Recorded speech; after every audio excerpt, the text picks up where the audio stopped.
กระซิบน้องมาอย่าเข้าไปใกล้ๆคนดีอยากให้เจ้าได้ฟังหัวใจอ้ายจังทีช่วงเวลาลมหายใจอ้าย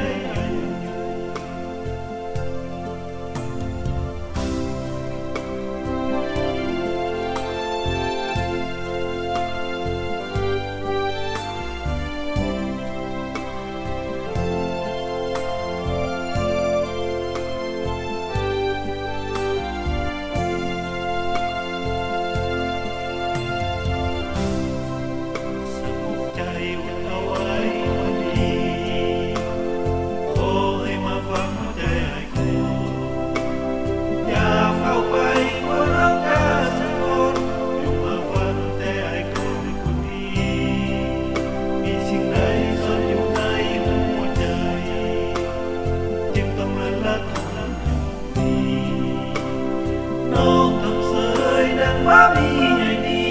ลูกท่าทีนวลน้องคงจะจากไป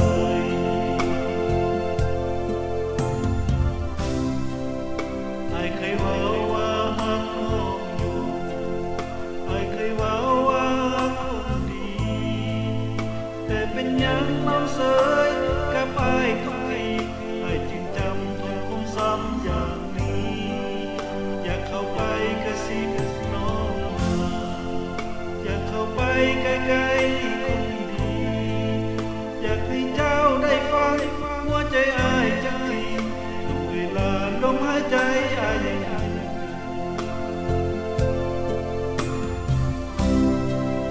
มีสิ่งใดซ่อนอยู่ในหัวใจจึงต้องละละทนอย่างนี้น้องทำเสยดังว่ามีใหญ่ดี